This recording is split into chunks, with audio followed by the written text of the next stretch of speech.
Hello, everyone.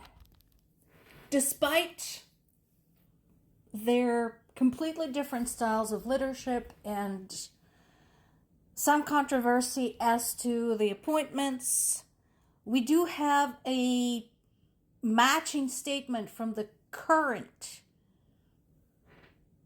commander of the Ukrainian military. So yesterday I presented you with the statement of General Zaluzhny, who is Ukraine's current ambassador to the United Kingdom. He used to be the chief Ukrainian military officer. So he used to be the army commander. He was then replaced with this gentleman, Syrskyi.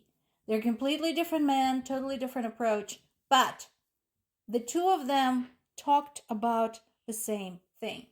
On one hand, yes, Ukraine has made tremendous progress against Russia. We fought them to a standstill at the front lines. This is what Syrskyi was focusing on. And every meter of Ukrainian soil that the Russians managed to capture is costing them dearly. And that is despite having an almost twofold advantage in personnel and equipment. That is a very important number.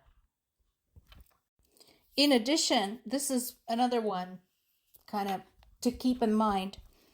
According to Syrskyi, Ukraine's ratio of assault operations to those of the enemy is currently approximately 40 to 60.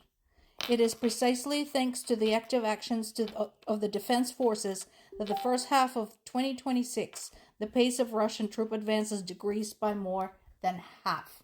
We're getting into that famous problem, the one about Achilles and the turtle. Yeah, look it up. But it has to do with the distance being halved every time. But despite Russia suffering the losses of, on average, 32,000 people a month, which is higher than their recruiting rate, just like Zaluzhny, Syrskyi said, we must not underestimate the enemy. A turning point in the war is still far away. Russia has not abandoned its goal of fully occupying the Luhansk and Donetsk regions, and it wants to get into the Dnipropetrovsk region. It wants the rest of the Zaporizhia region. It wants to hold on to Crimea. And so, once again, we now have not one but two extremely experienced Ukrainian army leaders telling you the same thing.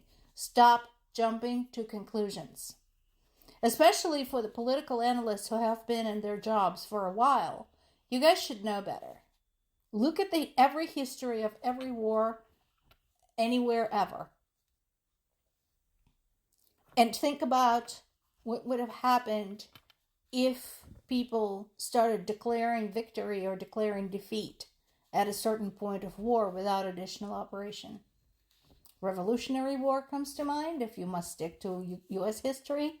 Civil War comes to mind. Yeah. Case in point.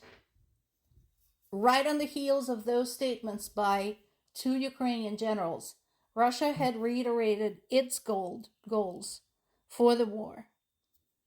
They're basically saying that their territorial demands must be met, that they will not negotiate, they will continue fighting to the bitter end.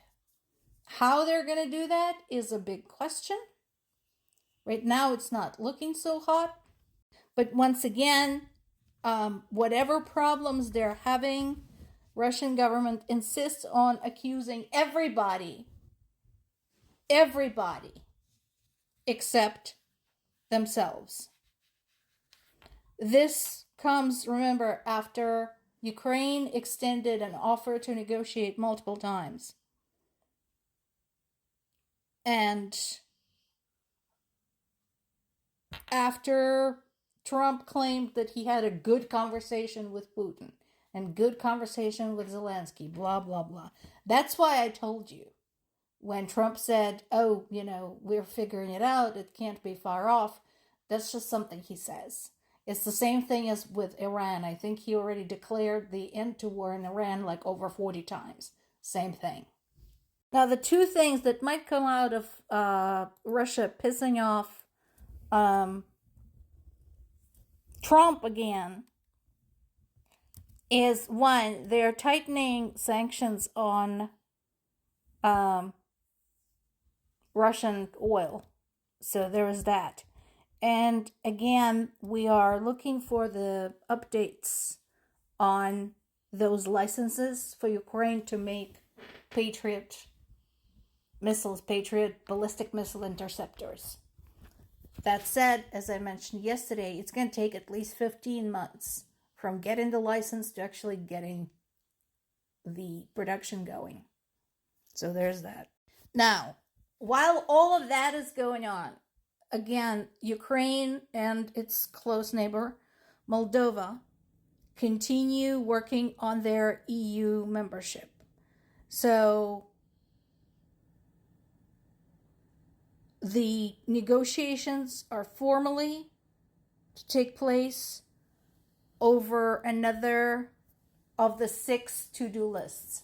Remember, there's like stages of requirements that they must meet. So they're called 6 enlargement clusters. And these are fundamentals, the requirements that a nation must meet in order to become the member of the European Union, which is fine. So Ukraine acknowledges that this is going to be challenging because there's still a lot of problems. And oh, by the way, we're fighting a war. Now, it has been known, not just to the EU Commission, but to pretty much anybody paying attention, that Ukraine and Moldova both have been ready to open all 6 clusters for months now. But there was resistance, specifically from Hungary. Now, the new Hungary leader opposes fast-tracking EU accession for Kyiv. And is pushing back against preferential treatment for Ukraine. I think we need to talk about that. And of course, there are still concerns from other countries. Here's the thing though, folks. Again, remember, this is happening even as Russia is threatening to attack one of the NATO members, and that overlaps with the EU. As I mentioned yesterday, primary candidates are Poland, Romania, Estonia, Lithuania, and Latvia. So, Hungary might be opposing Ukrainian fast tracking, but what happens if one of its neighbors gets hit? Because it's amazing how quickly things like that materialize and how quickly things like that get brought closer to home. Meanwhile, what else is there to do? Ukraine continues to attack Russia's infrastructure, particularly its infrastructure related to military-industrial complex and to Russia's oil industry. So there's been another oil refinery, Ilsky oil refinery in southern Russia, that was struck. And that one is 500 kilometers or 310 miles from Ukrainian controlled territory. And again, that campaign is just not stopping. And I mean, kudos to them. And the fuel supply crisis is real. In addition, the power substation that supplies North Crimean Canal is on fire. It's a hub for electricity distribution, and right now it is not functional.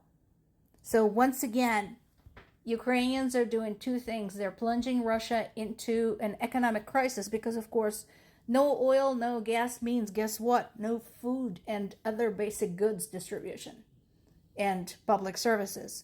And they're determined to take back Crimea. More to come.